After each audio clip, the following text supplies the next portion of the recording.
All right, all right. After morning, afternoon, good evening, whatever it may be.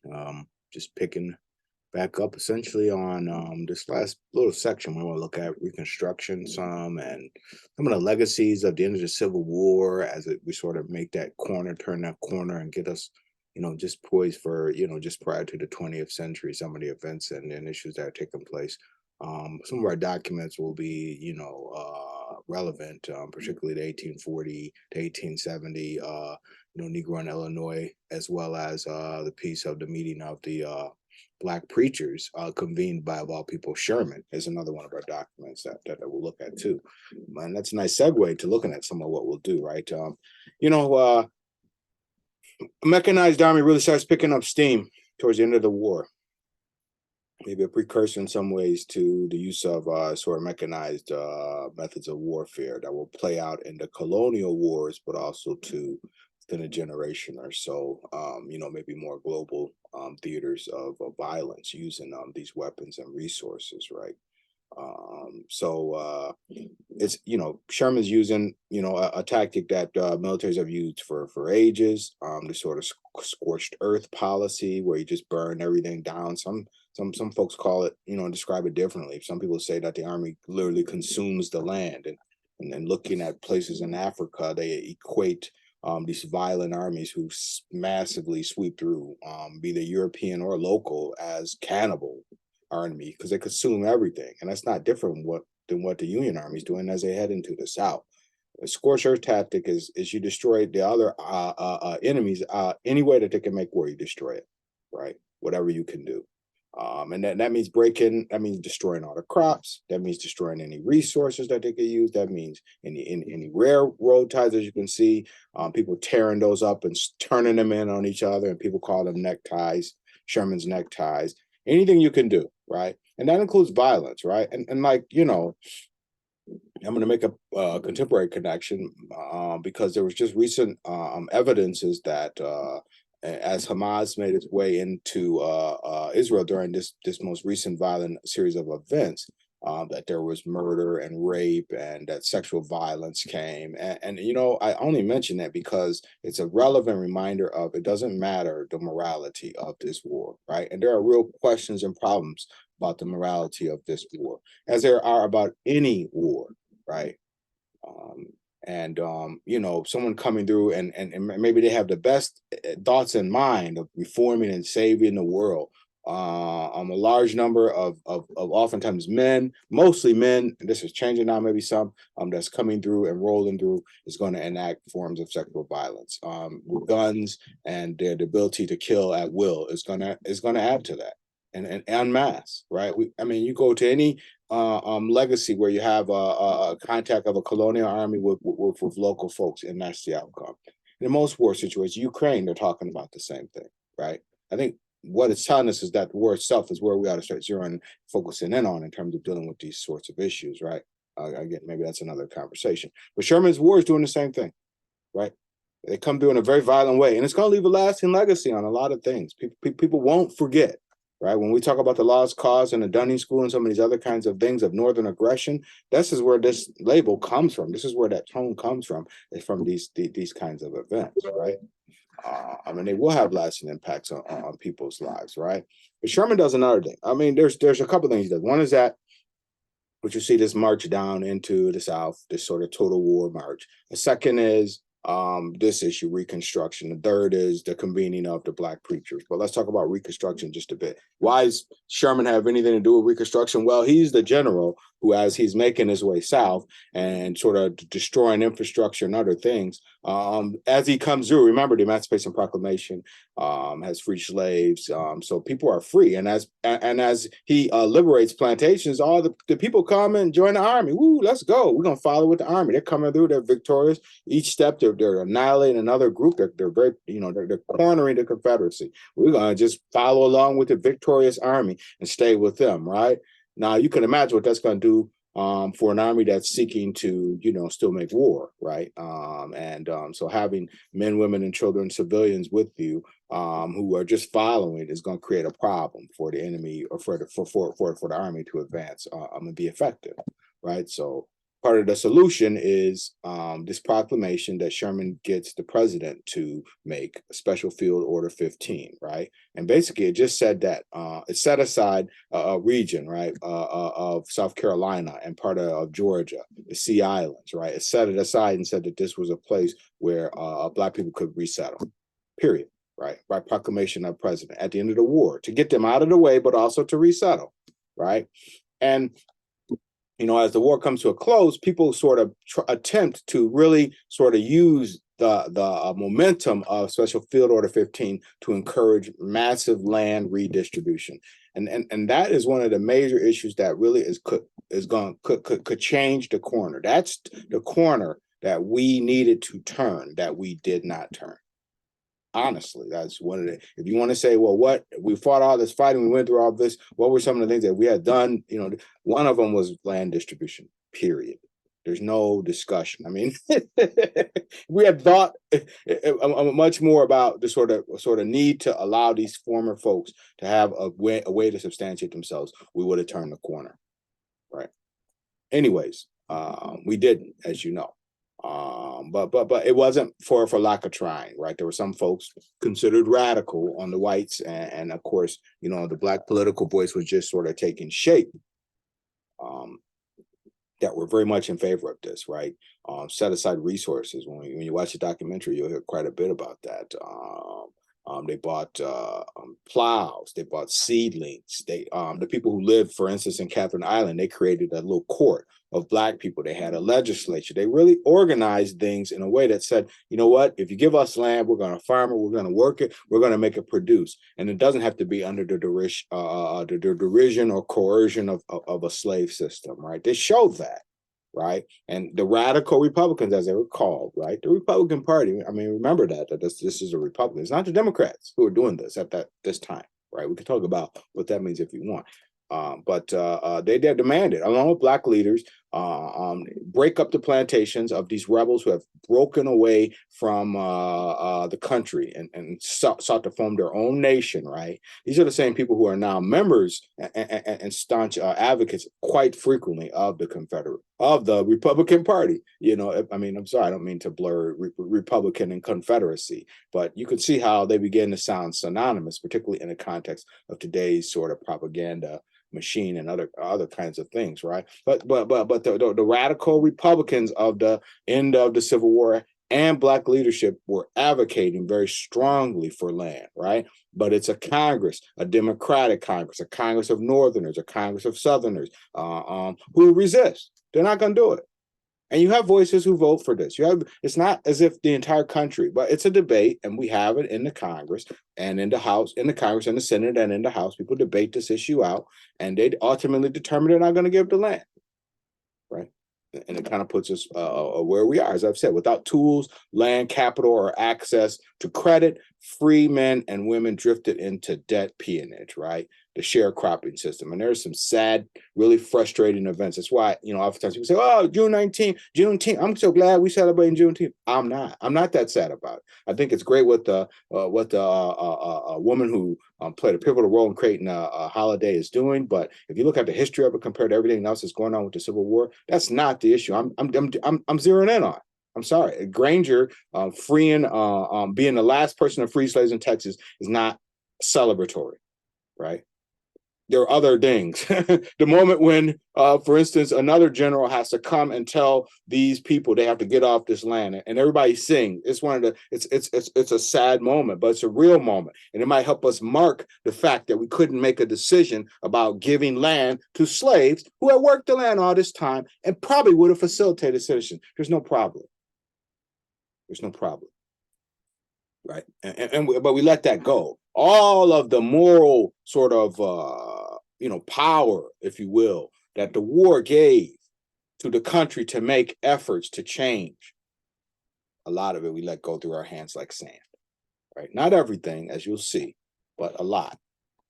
And one of the results and one of the reasons why you have a sharecropping system, which creates another system of debt peonage. Now you put people in a system of debt. It's not slavery. It isn't. But you make it akin to a slave system by controlling what people are able to do. We'll look at it a bit more. But this is the failing. This is one of the major missteps of the war from my point of view, right? Remember, they're cornering Lee. Lee had been the best general on the field. The Robert E. Lee for the Confederacy was the best general on the field. He outsmarted all the Union generals. There's no question of that. You can ask other researchers, even people who, myself included, were not favorable to the sort of Confederacy lost cause approach.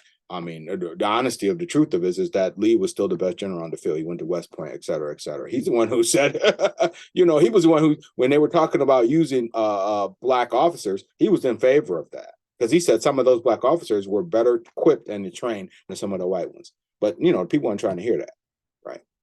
But anyways, Ulysses S. Grant and another general, Sheridan, not Sherman. Sherman's heading south. This is the Midwest and the East and like the Middle West, Pennsylvania, Tennessee, kind of, Appomattox is in is Tennessee, right?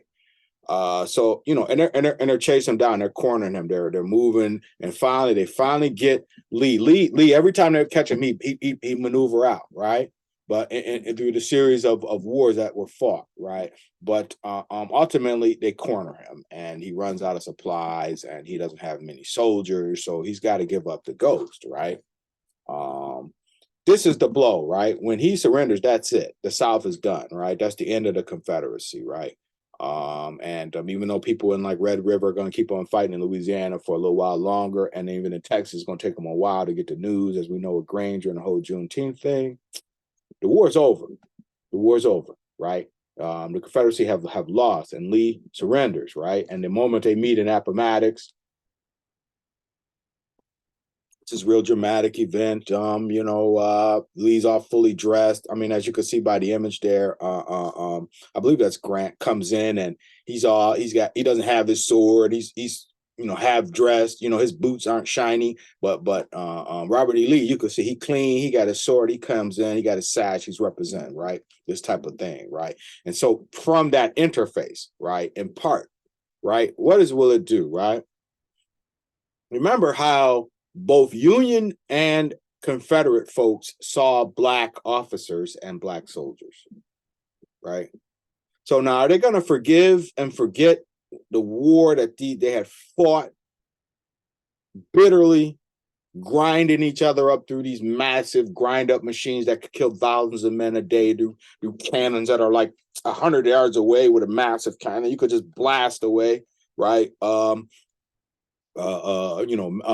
Rapid fire. We're almost to the point of a machine gun. We're just a little bit away from that. We're going to have this sort of rapid fire sort of use of arms and other things. So people get chopped up, tore up for generations later. People are walking around looking like ghosts and ghastly figures from these horrible injuries and other things that they sustain all the way up through, really just before the sort of prefaces of World War I into the early 20th century. You got folks who are part of this legacy of this war, who move around. They have these celebrations, right? What was the whole thing about the Civil War reenactors and reenactment, right?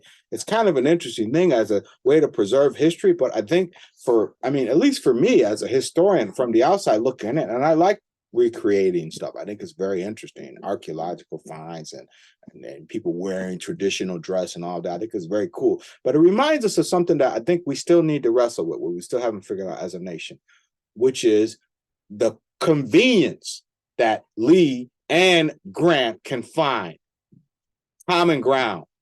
And it's common ground that's going to create a peace for the nation, but it's at the expense of the civil liberties of the very folks that you fought the war for in the first place. That's it for too many times, right?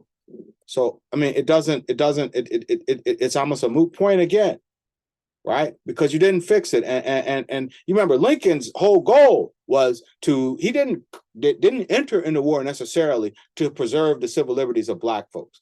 The Emancipation Proclamation is a strategic move encouraged by Frederick Douglass, right, to get and increase the size of the Northern Army, right, which it will do, right.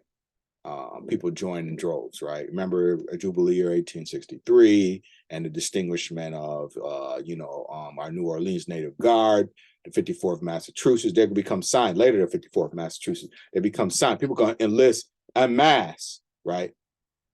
But it's because of the strategic nature of the Emancipation Proclamation. Lincoln does that in an effort to bring the war to its fruition, to end the war, and so that we can create a union again. His goal was to keep the union together, right? But people didn't like his vacillating. They didn't like that he could take two sides of this and not be so definitive. Remember, the term compromiser in this space is not necessarily a compliment, right? And you had people who had entrenched disdain for this president, right? I mean, come on, people sought to form a separate nation. That tells you quite a bit about the entrenched ideology, right? And we have yet to completely flush ourselves of this, right? And part of it is because of that the sort of inability to wrestle with what is really has transpired here, right? On all sides, right? We've stopped short of doing it, right? So, I mean, yeah, you know the story in the theater and yelling out the Latin and death to tyrants, right? Or yeah, thus always to tyrants, right? Or the South is avenged, whatever he says. He shoots Lincoln, jumps to the middle of the stage in the middle of it, and then breaks his leg and then hops onto his horse and gets out. Captured 2 weeks later in a barn, hiding out somewhere and executed, right? Despite all the narratives and all the subtext, people saying he escaped and all this other crap. He didn't escape, man. Dude was caught and dude was summarily executed for assassinating the president. And you know what it did was it really forced a lot of people into the side of the Union, right? Some people who had maybe even fought for the Confederacy said, "Well, geez, now you killed the president too. This is more than maybe what we anticipated, right?" I don't know. How many folks really were concerned, but if you read some of the writings of the period and some of the ways people were responding and how they treat Jefferson Davis, the head of the Confederacy, at the end of all of this, it is kind of telling. You can see the mood of the country beginning to switch, right? After all the war and violence and the bloodletting, brother against brother, and then the sort of culminating act is the killing of the president. And remember the moral push here. Remember the 19th century narrative of the subtext of Israel and Egypt and let my people go, this type of thing. And that subtext being there as well. So some people had, again, one of these sorts of come to Jesus moments where they were awakened to the moral cause of what they had done. And to that degree, the assassination of Lincoln is another one of those things that helps bring the country together against the CSA, right? Now, that still doesn't mean our guys who from 1869 to 1873, the 41st and 42nd Congress are going to be able to secure rights of liberty. Because as noble, and I love this, one of my favorite pictures of all time. I love to look at it and smile and see all these people sitting up here chilling with their suits on. Reminds us of what was accomplished, right? Significant things were accomplished for all the problems of this era, and there are many. The fact that you have former members, many of these guys sitting up here. In fact, here's a guy here, Pinchback, right here. Oh my God, I'm right. Make sure I point to the right person here. Where are you at, Pinchback? No, they took you off of here. But he should be in here. He's missing, and maybe there's another one. Okay, because he's in, maybe it's the later Congress. But anyway, two of these guys are in the Louisiana Native Guard, right? And like something like that, for instance, reminds us, right, of the effort and the process that folks have made, all the way from fighting to be treated as officers and soldiers up through joining, becoming members of the Congress as a senator, as a member of the House of Reps. And Pinchback isn't in here because he's lieutenant governor, but you'll see his picture here. I believe I have it. So you have a dynamic sort of thing that will occur. There's some importance, what is Bennett talking when he talks about Jubilee 1863, and then he talks about the Mystic years in 1869, 1870. These are sort of periods where he's talking about, hey, things are really moving in the right direction for Black people, right? And real efforts were made to transform the legislature. Real efforts were made to transform society. Real efforts were made to sort of redistribute land and resources, right? And the success of those, was contingent in large part on the way the country saw itself after the war. And as morally compelled as they were by the assassination of Lincoln, it did not mean that they still were going to really bend over backwards to extend rights to Black people, except for the radical voices. It was considered radical. Okay. And so the way we study this even is worth some scrutiny, right? So if you have someone who teaches this class, and you all said in the prior instruction of this class, you were getting stuff like it was just tepid. It wasn't sort of a more critical dive. And this is one of the reasons why I chose to come in here and teach this, because I'm not going to stand aside and allow someone to misrepresent aspects of African-American history and culture. You can mark my words on that, right? For whatever the cause is going to be, I'm going to be there to make sure that the story is told at least correct, or at least in a way where you can ask questions and develop your own perspective, right? So you got to have the right information there so people can pull from it and start to draw those types of conclusions, right? We can unpack this image here. You can see it's a little pejorative and negative in a number of ways, but it really reflects something about the mood of the country and about their desire to extend the rights of liberty, or particularly the right to vote to all men, right? And you see how it sort of situates. You can read this whole thing yourself, but they put the Black man there. He's on the back of the white man. The Chinese man's on the back of the white man. The Native Americans on the back of the white man. And then so even on top of that, they say, hey, put the monkey up there too. Everybody can vote. That's what's being conveyed there, right? But again, it is such a, political cartoons are right because they show us the mood of the country. But look at how duplicitous, and it's not even so much the racism as it is, damn, y'all just forget how many people just died and fought in this war to try to get things in the right space, right? What a and that's the thing about war.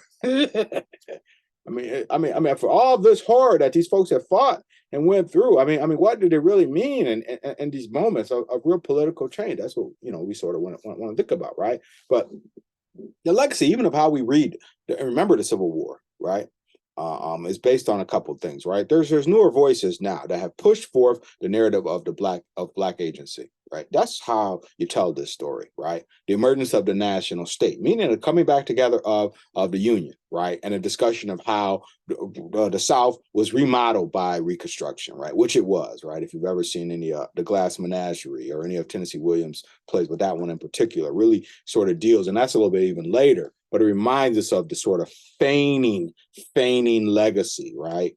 How the South is beginning to sort of, it's like a flower that wilts, right? And that's even furthered by stuff like the narrative of Northern aggression and the lost cause, right? By the time you get into the latter 20th century, it's going to be coalesce around a professor from, I believe, Columbia, William Dunning, who writes this very critical assessment of everything, right? And largely he says that, well, you can about imagine. He sees what the Union does as pure aggression, exploitation, and destruction. And that the South was essentially something that was a flower that just needed to be protected, right? It was our last sort of link to hierarchical sort of authority in this nation and this kind of rhetoric, right?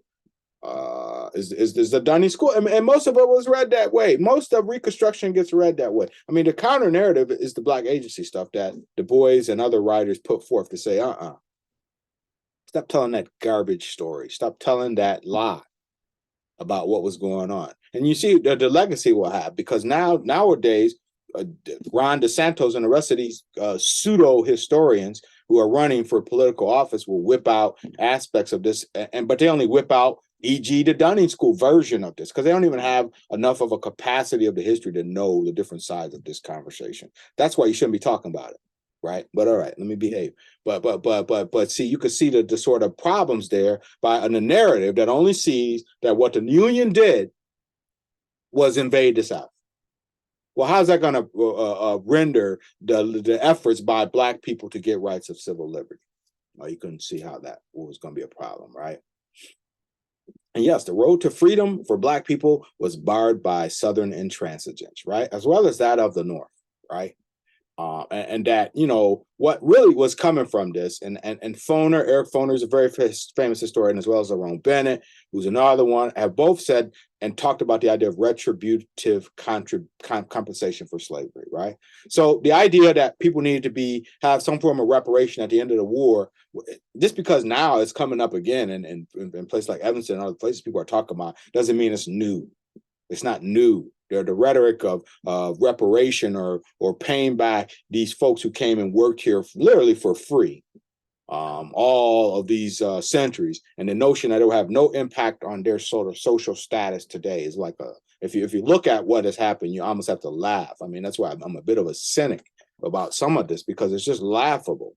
And the way people will deny the real truth of what has really transpired just makes you laugh, right? And here's the voice of a white radical Republican, Thaddeus Stevens, right? One of the hard boy to the core, John Brown style, hard to the core, not trying to hear it. Sick of his fellow members of Congress who wouldn't act, right? And there's a couple other voices here too that I always leave out. Wendell Smith is another, right? Who are just like, you know, they were just lambasting the Congress. They were hurt that their fellow white compatriots could not see the need to fix this right, and will allow the racism of the day to distort themselves from seeing what they need to do. Thaddeus Stevens was bitter about that. He died in anger. You don't believe me? I mean, look at his writings and other things. You can see it, right? But he will lambast the Congress and tell them we lose 4 million slaves. The infernal laws of slavery prevented education, understanding common laws of contracts, or managing ordinary business. This Congress is bound to provide for them until they can take care of themselves. If we do not furnish them with homesteads, protective laws, we had better have left them in bondage. And that's what he was saying. And you know what? We never did that. Not with the sort of consistency that was needed, right? So what do you have at Reconstruction? Lee giving up the ghost at Appomattox in 1865. Slavery has ended, and so has a constitutional crisis. And border states, yes, they were late to outlaw slavery, and they waited and vacillated. But when it came time to join your union, don't believe any of this mess that you hear that you can be re-enslaved in any state in the union. It ain't happening, right? Now, they can get you pretty darn close, right?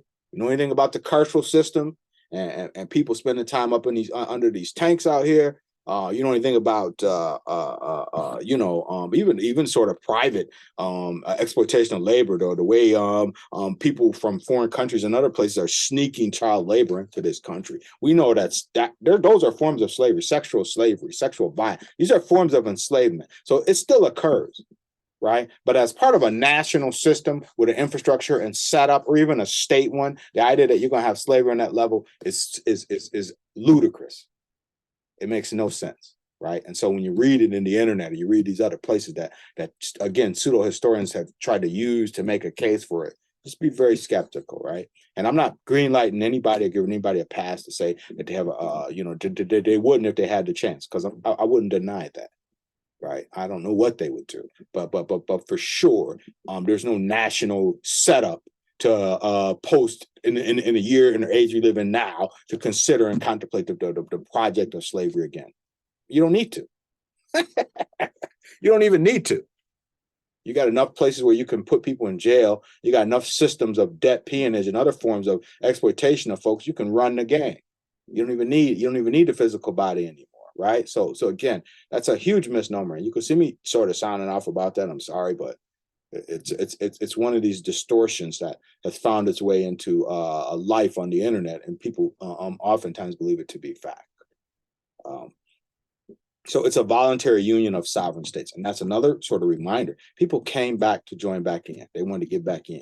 And to get back in, you had to say that you weren't going to enslave anybody anymore, period. It didn't mean that you couldn't get close, as we'll see. But through the tension and frustration, first with a Lincoln Wade plan and other plans, and I don't go into them here. I won't go into them here, but in if part of this course and the second section after Reconstruction really detail the Wade Davis bill, right? The Johnson's bill of Reconstruction Act, right? We look at those up close because there are efforts to sort of try to figure out how states can come back in the union. How will the southern states come back in, right? To what degree do we have to maintain and get the promise of their loyalty, right? That kind of question will come out, but ultimately it's determined. Even from places like Louisiana, the worst state, or for slavery, the real states that really had a tight hold on slavery, those same places, right, had to join without slavery. They knew it. Okay, so this type of thing, right, and the result is economically too. I mean, the war is going to destroy the economies of the South, right? Agrarian systems, right? Think for a second, if you don't get the opportunity to get those crops for a season or two, and then you about figure out what's going on, right? The country unsettled amidst the death of Lincoln, and what is the future of the country going to be, right?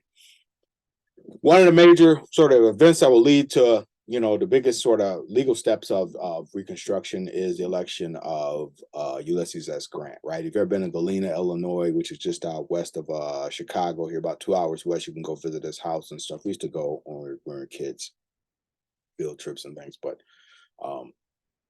first election during Reconstruction.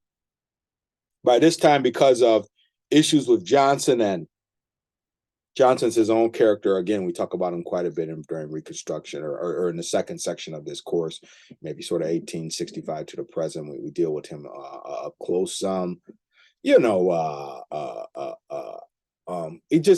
lost it. There's something called the Tenure Act and other things that get him close to impeachment, right? Some of us know that story, right? Of these efforts and other things, and we get into some of the details of that. But for our purposes, it's just important to note that the Republicans and Democrats had disdain for this guy, as a reminder of the mentality of even the radical Republicans, not a Thaddeus Stevens, not some of the others that really took the radical moniker seriously, but some of the others who were just members of the Republican Party, right? They didn't want Northern Black people voting either. They didn't want people in the North Black people vote. So that puts the question of suffrage up, right? The question of suffrage in all the loyal states to the people of those states. And a lot of states weren't interested in getting people the right to vote. I mean, that's why we look at the Negro in Illinois, 1840 to 1870. Let's see how well the assembly, the state assembly, what do they have to say about Black people's right to vote in Illinois after the Civil War? Well, we'll look and see. You can see for yourself, right? But there was a concerted effort. I mean, a high point, or at least in terms of those who were real resistors, was groups like the Ku Klux Klan emerging to say, you know what? Not only we don't want you to vote, but we catch you trying to vote, we're going to tear you out the frame for it. We're going to tear you up, right? But they do vote. 500,000, and it's Ulysses S. Grant that they vote, because he's made it pretty clear what his position is on some of these issues, right? And so he's going to make a pretty strong appeal to Black voters, right? And so you're gonna have a lot of people that are gonna vote for him. And even people don't talk about this, right? But in 1867, there's a guy, Joseph Cruz, and I believe it's in Carolina. He tells Black women to go vote, and they do, right? I mean, the registered roll says something like 1,200 people were supposed to be voted, and you end up with like 1,900 votes. Where the other 700 votes came from, right? There's some women voters early, and you could probably that's I mean, sure, you call that illegal, but are they aware of the politics and the need to vote and the value of the validity of enfranchisement as a system early on in the game? And is it 2 generations before, and folks would make this open advocacy for the legal right of women to vote, right? I don't know where that fits in the narrative. I think it's a very interesting kind of component of it, though. But all this, even too, with now, okay, you got your president now. This your president. That's who y'all wanted. You got him. So okay. Reconstruction is about over. We've about done reconstructing the South, right? And then that 39th Congress, not the 41st and 42nd, but you can see this is a couple years before, right? the 39th Congress in 1865, right? Largely Republican, right? Against the president's veto, right? Passed the Civil Rights Act of 1866, right? That's a very important moment there, right? And there are a few other pieces of, and what does that say? It says all persons born in the United States were now citizens without regard to race, color, or previous condition. Huge, big one, right? We forget what it means. Again, I think a lot of these sort of post historians who look back at this period don't celebrate the dynamism of what it was that created this piece of legislation, right? There's different, these are part of the ways where you got to sort of look back at some of this. How do you assess where we are today based on the efforts that were put forth in the past? What kinds of connections might you make, right? And they're not all linearly directly correlated, but some of them point like light, like beacons of light directly to the truth, right? But like the 13th Amendment in 1865, which ended slavery, is very important. And then 1868, and these two come right on the heels of the election of who? Ulysses S. Grant. The 14th and the 15th, right? Equal treatment and protections against voter discrimination. Everybody has the right to vote, right? So these amendments, right, are very significant, right? But what's strange is how they'll play out, right? And I write there how the slaughterhouse cases, you can Google those. We look at them up close and even the documents in class, right? Began to take the ideas of personhood and individuality and treat it as incorporated as a business sort of feature. And use that piece of legislation, which was initially designed to give equal treatment to Black folks, as a way for businesses to organize and resist, sort of parameters of state regulation. Right. So that's, that's another issue, right? But as I mentioned, the opportunity to distribute land at the end of the war was, it goes, right? And the Congress decides that they're not going to allow this to occur, right? So you have 800,000 acres of abandoned lands that could be redistributed, right? And people say, no, we're not doing that. We're not redistributing the land. You're not giving it in this way or any of these kinds of things. And so what did they end up doing, right? Well, they come up with this thing, right? Well, first of all, most of these Southern landowners either get their land back or it's bought from them, right? But that land and then redistributed again, right? But largely, a lot of that land stays in some of these wealthy landowners' hands. The really wealthy keep their land, right? But what do? Well, they create what is called the crop lien system, right? Which is basically just what it says. They leaning on you for them crops at the end of the growing season, and that's what you pay. And we're going to give you land in exchange for those crops. But they get shady, right? As you could imagine, you're talking about poor whites and now newly freed slaves who don't know anything about what is called the furnishing man or the advancing man or the merchant who will come sit down with you, go through credit, use your land that you've been given as credit, as collateral against your, with the crops, right? So you bought the land and you're going to use the crops to pay it off, right? And in some instances, 10 years of good seasons, 10-year good season, maybe less, 5 to 10 years, let's say, a good season, probably buys that land, right? Legitimately. But these guys would come in, they would mess it up, right? They would say, oh, you're in a 15-year term, you're gonna pay X amount of dollars over this period, and we're gonna reap this type of benefit from it. But then you sign, and then it's a completely different, loan agreement, right? And so working that piece of land, which you don't own, you only own instead, right? You only own as a place to work. You sort of rent it, right? And you work it off the land, right? And some people say, well, the legality distinguished it from legal right. The legality distinguished it from like serfdom in Europe. And I would say, okay, partially, right? But you still have a hierarchical system. You still have use of terror and violence, which is at an extreme. And you still have people bound to land they can't move, right? That's largely, you could look at Russian serfdom just prior to the end of serfdom in 1860, 15 something or 60 something, before the Emancipation Proclamation. You can look at that. You can look at serfdom in Russia and say, what rights do these people have? How are they able to move around the land? What kinds of terror and violence is used to keep them in their land? What does social systems look like? What about hierarchy and other things? And you find some very clear parallels here, right? So legal right, maybe to some degree, right? Landless tenants who are unable to get out of debt. Production and price of sale, the landowner controls that, right? And the sharecropper has really no way to make profit because they don't, if you're not reading and legitimately know what you're doing, you're going to be exploited, period. And people who are legitimate readers who could say, no, that isn't right.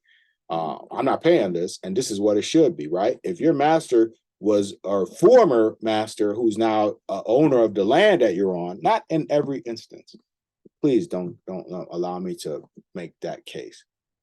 But in some instances, you have folks who come back to the same land that had been owned, that they had been enslaved on. Some of them come back and end up having to work that land, right? And so you can see it's not a viable and fair and equitable system by any stretch of the word. And when you plug in the racial systems, right, which really again reinforce the sort of social and cultural hierarchy of the South, right? You see what you have here. You have something that's very akin. It is not slavery, but it's darn close, as you can see, right? And most people you talk about who make that journey north, right, as migrants, right, they will describe and talk about, in many instances, their experiences as sharecroppers leaving the South, right? That's one of the main reasons people are leaving, is the exploitation that this will create, right? But again, I mentioned quite a bit, there's something unique about the period too, right? In a way in which you do see sort of a new moment of liberty on the part of Black people, right? I mean, you could look at efforts to attain freedom for Blacks around the world. So look in Africa and see what's happening there, right? You could look in the Caribbean, like Haiti, for instance, and compare there. Or then you can look here and say, well, where is it that people actually, and this is probably true in Haiti some too now, right? People actually can join the legislature and participate in the making of laws, and they had formerly been captive laborers, right? That are now in the House of Reps and now in the Senate, now have a voting power, right? Even though it's one that's very heavily constrained, right? Very interesting stuff, right? You could compare Haiti there. Interesting. You might get some interesting things. I wonder what, you look at maybe Liberia, because that's a colonial settlement, maybe on one hand. And then if you want something indigenous, I would say maybe the Ashanti state, and talk about rights of liberty and freedom and autonomy of citizens. And you might have something very interesting there that you could sort of look at, right? But there's a dynamism of power in the South during the period of Reconstruction, right? 1863, that's not Reconstruction, that's the Civil War, the Jubilee years. But what Bennett, and I like Lerone Bennett's term, the mystic years, I think he gets that from Du Bois, right? Where they describe these couple years right there after the end of the war, where you have Black people joining as part of the House of Representatives and in the Senate, who up to create new state constitutions, right? And take on representative power. This occurs, it starts to happen. So it's very, very significant. And this is where our member of the Native Guard, I knew I had Pinchback in here somewhere, Pinchback Benton Stewart, right, will become the governor of Louisiana, right? So this is the kind of thing, that's really can happen, right? This guy, Blanche Kelso Bruce, right? A former slave who becomes a state rep, right? So things are turning, right? And then really and both of these, all of these men show us interracial sort of how this is working at this period, because all these men rise to great prominence, but largely it has to do with the fact that they're considered white or they look white enough to pass, right? So yeah, that's a factor here too, but not everyone here is in that space, right? But there's a couple things that you can take away from this. One is that the interracial relationships, and some places, depending on where you go, people are trying to open that up a little bit better, right? The Rollins sisters in South Carolina in this saloon where they had interracial balls, receptions, and dinners right at the end of the war. The boys in Black and Reconstruction, I believe, or I'm sorry, it's Bennett describes. He says people are over here chilling. He said they're chilling, they're having dinners, and it's interracial. Folks of all backgrounds are meeting and exchanging and interacting in South Carolina during this period. So very, very interesting, right? The president of Georgetown is black. The bishop, an American bishop, is black, right? And even though James Pike means this somewhat sarcastically and pejoratively, he kind of points out something, right? The Speaker of the House is black, the clerk is black, the doorkeepers are black, the little page is black, the chairman's black, and the chaplain is coal black. So everybody's black. And even though he writes it in as pejorative to be published in the paper, it speaks to something, right? Because the other thing is that right after he says that, and that never gets quoted in the entirety of this of the conversation. Right after James Pike says that in that quote, which is in a Louisiana paper, I want to say, he says, these folks who are in the Senate or in the Congress are making laws really very effectively, right? And they do actually do a very good job.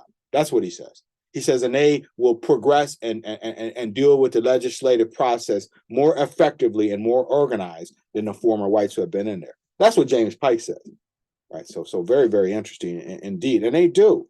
South Carolina, they create a state constitution by black ex-slaves who sat in the legislature and created it. And guess what? That didn't last up until in the 1920s. They keep it because it's so well created. And that's not the other state. That's not the only state. There's a few others that they have a very similar story, right? But that's not how we would read our legacy of this period, right? We don't read it that way, right? And a lot of it, I think, too, is that we miss Frederick Douglass in this trajectory of things, right? We miss him in there because he's one of the more critical voices there. That's always there to make sure, right, and to question and to critique, even as he's getting real old at this point. And no, that's not a statue of him, right? But what is it a statue of? We'll bring this up in class, right? But he was just like he was getting at Lincoln all the time. He was on Johnson's business all the time too, because Johnson was on mess, particularly regarding exhibiting rights of votes, particularly regarding land distribution. He fought tooth and nail all the way through. Johnson does. The only reason Johnson gets elected because he's from a border state, right? We could get into that, right? Douglass is going to pursue women's rights, right? Douglass is going to play a role in the emerging Black labor movement, right?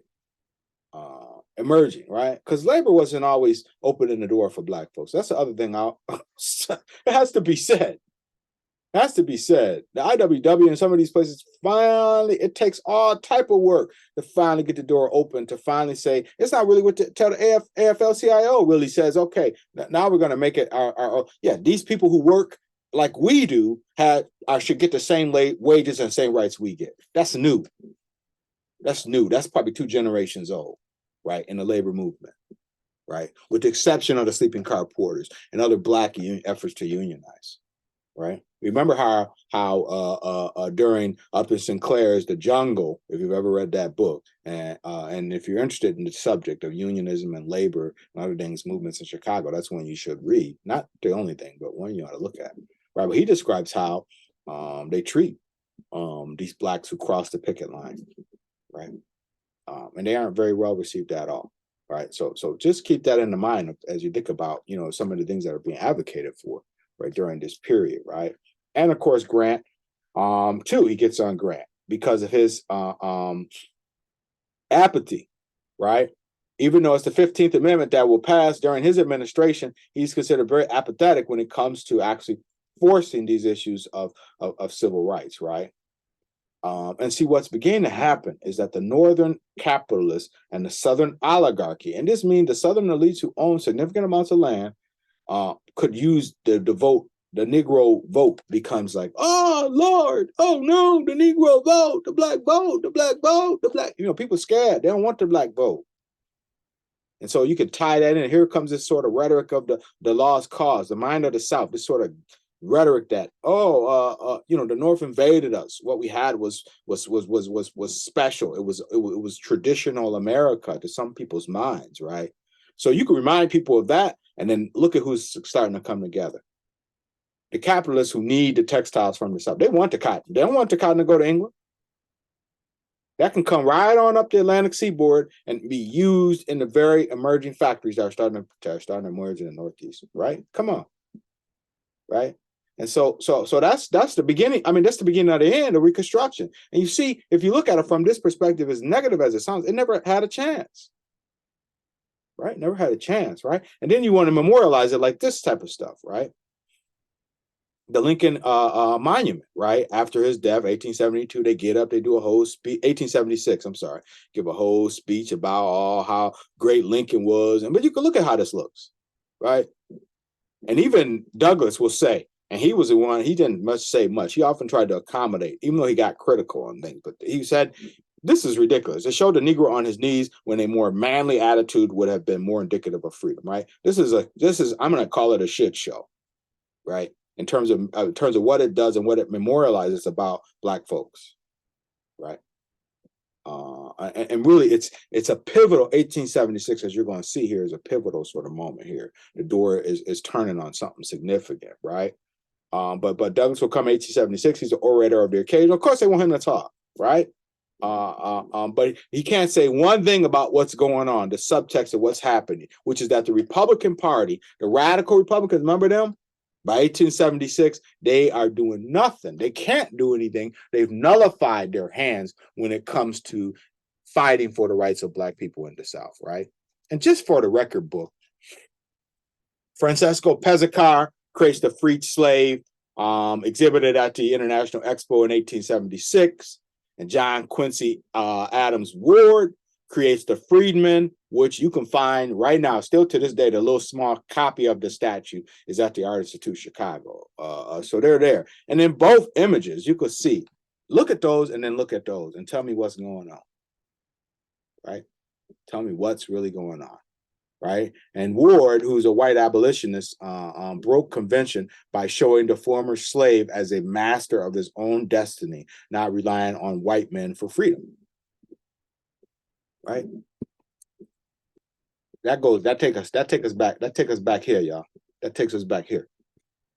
That takes us back here, and land distribution, right? And whether or not we want to distribute land, and how do we foil the legacy of land distribution and supplant it with some hot garbage, right? And because I'm a little bit in a hyperbole mode in the way I'm talking about this, let me show you something so you can see where I'm speaking to, right? This is 1876, right? What has been called the Great Compromise. You can Google it, right? And really what it did in a quiet backdoor deal, it gave Rutherford B. Hayes, the Republican president, the presidency, right? At the expense of the rights of liberty of Black folks.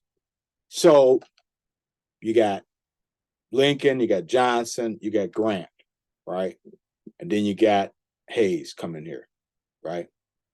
Rutherford B. Hayes, right? And they want that Republican in, right? But look at what happens, right? It's a close one. The Democrat, Tilden, gets 184 electoral votes, right? And look at the Republican. He gets 166 undisputed. And then there are a few that he was missing, right? South Carolina, Louisiana, and Florida were disputed votes. And you can imagine the level of what was going on in terms of how those votes are being counted. Remember, there's a lot of Black people trying to vote now. This is no longer 1868 either. I mean, yeah, this is 1872. So people really want to make sure, right? And by make sure, I mean don't count those Black votes, right? So he could get 185 if that counted, right? So they got to figure this out. So, and this is where I think some folks will talk about there's a 3/5 compromise that also is a problem with the Electoral College, but this sort of backdoor decision making too is also problematic, right? For Electoral Commission to win over the House of Representatives, Hayes agrees to what? The abandonment of the Negro masses to Southern reactionaries, quote unquote. Also the Texas Pacific Railroad Bill, and also Southern State Improvement Appropriations. So we're going to give you the presidency, all right? You're going to get it, but this is what we want in return, right? And this is where Douglas is looking shady when he's giving a speech to commemorate this thing in 1876. This is why he's honored as the orator of no occasion, but there's no mention of the impotence of the Republican Party to protect the rights of blacks in the South, right? And what do we mean impotence? I mean impotence for real. Because look at this, right? Not only will the Democrats agree to privately, I mean, the Republicans agree to privately support the very things that the radical Republicans have been so maybe somewhat critical of, right? Particularly abandoning all the efforts of the radical Republicans to essentially Southern reactionaries, the KKK and others who very much so want to grind people up, right? You know, potential black folks who want to become politicized, right? And Hayes tells Douglas in February before the compromise that he's going to uphold the Reconstruction amendments, right? But the troops, black and white, many black, right, who had been keeping the South was a military tribunal. I mean, it had to have military martial law in the South. Why? Because you have Southerners who just weren't 100% green lighting the end of slavery. And you have black reactionaries who said, you know what, if you run up on me with a gun, acting crazy, talking about I'm back to slavery, I'm going to put you back to slavery, right? And so the end result was about, you need it had to be like sort of a police state, right? But what happens when you take all of those people there who have been Union soldiers, who have been sent there to make sure everybody kept the peace? You take them out. You can imagine what's going to happen. Republicans knew too. That's why Hayes makes the promise in February before the compromise to uphold the right to slavery. I mean, the end of slavery, no discrimination, the right to vote. But already by the next month, he had already moved the troops out and already made this deal. He didn't say anything, right? And now it's so loosey-goosey, right? But like, if you know the way politics works, right, you can look at this to compare it to some maybe contemporary things where it's unclear exactly what's going on. That's intentional. Nobody's going to put themselves right in the middle of this. So you're not going to find a document where Hayes says, okay, I agree, this is it. But look at all this stuff that tells us what was going on, right? Another quote, and not from Harper's Weekly. This is from the correspondence that was between the legislators regarding this issue. From an acquaintance with and an acknowledgement of Governor Hayes and his views, we have the most complete confidence that such will be the policy of his administration, meaning they will abandon the Negro masses to Southern reactionaries. They'll fund and appropriate money for a railroad bill, as well as improvements in the South, at the expense of the 13th, 14th, and 15th Amendment. That's the great compromise, right? That's another. First, you deny people the right of land, right? Kick that one out. Then the second one you kick out is now the maintaining of this sort of system to at least keep things working, right? You remove the troops, and so then the South can go back at their former slaves with a vengeance because there's nobody to watch them, right? Nobody watch what they do. They can do what they want, and they do. Everything from hundreds of people get killed. There's an event in Colfax, Louisiana. People come outside from a voting rally. I believe it's like 1873, 1874. They shoot everybody. 100 people are killed. Civilians for wanting to vote, right? So this is the legacy that what this decision will make. And then again, we love to downplay it. The historical writings and other things sort of play it down. It's not as significant as many people thought it was. Hey, it's already da-da-da-da-da. That's garbage. I'm sorry. Or it's looking at, let me say it nicely. It's looking at issues of maybe the Electoral College. You could do a study of the Electoral College and critically examine what happens here in the Electoral College and not say word one about what it meant to the people that were involved. And that's the kind of history that we tell. We're more contempt and concerned with the machinations of the Electoral College itself than the impact of that decision, right? And this is why we are where we are, okay?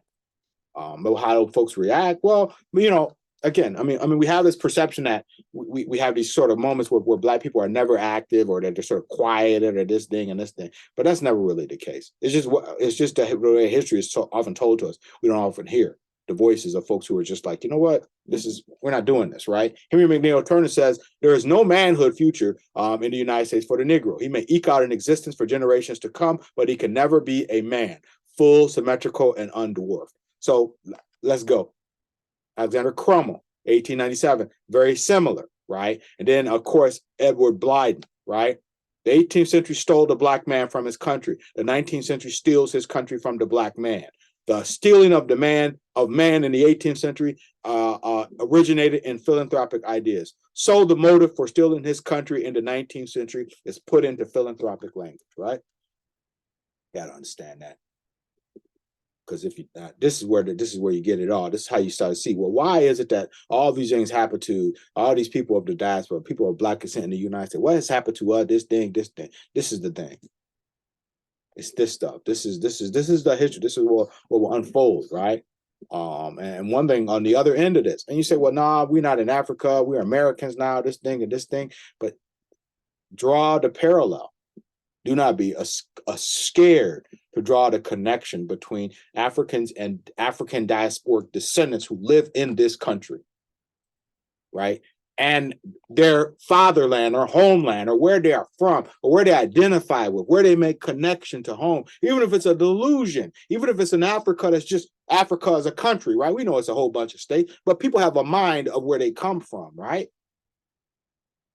And the land that you come from is under the duress now of the same folks who brought the slave system, the colonial project, right? And again, we look at this a bit more detail, but I just want to show it to you so you see the legacy of this, right? So by the time the end of the war, you've already got the war's ended. You went into Reconstruction. Really, by that time, you've already got people trying to place footprints in places in Africa and claim it as their own. Look at who's doing it. British, the French, the Germans, the Italians, the Portuguese, the Belgian, the Spanish. And these are all the same folks. Yeah, Ethiopia is free, never colonized. You want to note that example. 36, Mussolini gets close, but doesn't actually do it.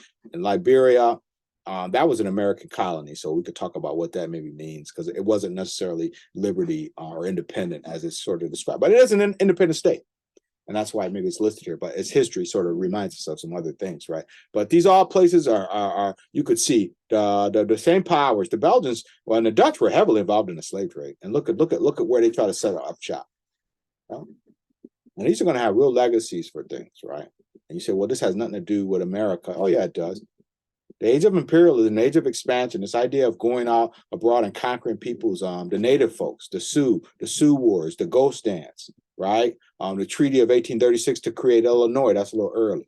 But all these efforts designed to push indigenous folks off their land and create settlement spaces. That's what they're doing here. Sorry, that's what they're doing. It's the same thing. So don't get it twisted there, right? And this just tells us sort of where we go in the years that follow the Civil War, what's happening in the world, and what's happening, and will this impact the lives of Black Americans? For sure. George Washington Williams, very famous Black historian, Martin Delany, other folks, many are going to write critically about what they see begin to take shape, right? Black American voices, right? So what you have at the end of 1877, at the end of the Great Reconstruction, or the Great Compromise, as you just saw there, is what is called the nadir, or the low point, right? And basically what that means is that you have a period now where the United States denies a good portion of its people any right of citizenship, right? This is what you're talking about. Go look at old, if you ever have a chance, look at old telephone books and other things. Anybody who's African American of descent gets a little C next to their name, colored, C. So that tells you right off the top how they don't do that for Italian Americans, they don't do that for German Americans, they don't do that for Irish Americans, they don't do that for folks coming from all over Europe. But Black Americans who've been here longer than probably all of them get a little C next to their name. Right? Go figure. Right? So this is the low point we're talking about. This is the low point. Denial of their citizenship. And some people say it's 1923, Dempsey versus Moore, where they finally had a moment where people said, hey, hold up, man, you can't, you can't shoot into a place where Black farmers are organizing to try to figure out how to resist sharecropping and other things. You can't come here and shoot people. And this is as late as 1923, you all.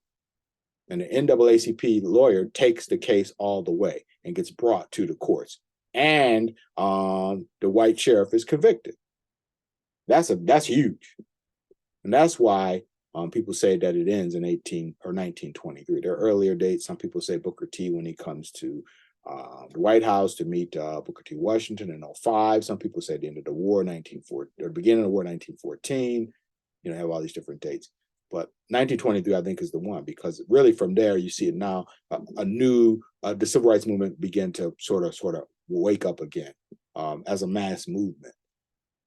In terms of responding to things, which it had been prior to the Civil War and in the era of Reconstruction. It died some, just a little, not much during this period, because it's going to be brought back to life, right? And how do we know? Well, between that same period where there's a nadir, there's also all this new stuff that's happening. Booker T. Washington, if you know the name, and Du Bois debate about the issue of race.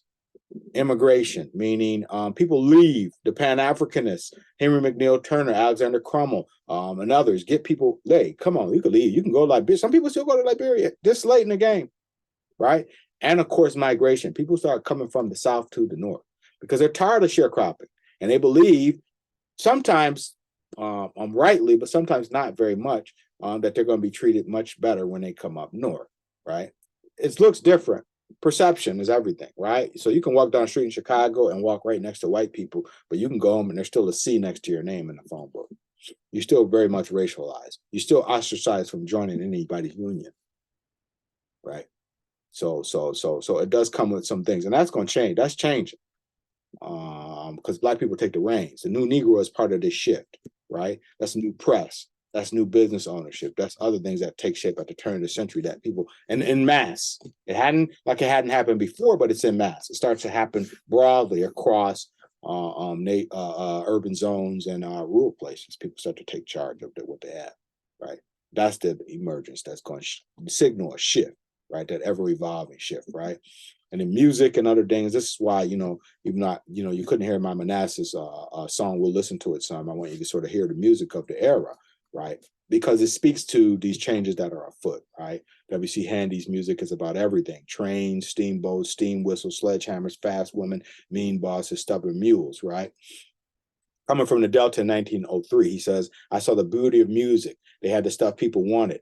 It touched the spot. The music contained the essence. So even amid the nadir and the counterpoints to the nadir, the evolving music and other kinds of art forms, right? We could get into things around, and we have one clip from this Archive of a Live piece that myself and colleague Rami looked at, where you see the music of this period, right? Oftentimes, sort of minstrelsy music, and with all of its negativity, downplays the role that Black artists and Black artistry of the late 19th century, early to late 19th century, which is an arc of music. This is American music, right? And sometimes it gets reduced to minstrelsy and other things, and we miss the role that the Black artists, really will play in all of that, right? And this getting a little forward, but Robert Johnson too. I mean, he's moving up the chain. You're getting into 19 teens and 20 by then. But that's another figure who, again, will remind us of sort of some of the changes and the ways in which people will respond to these historical, sort of events, right? So that's our look. And again, we'll walk through some of this in class and discuss this as it's needed. All right.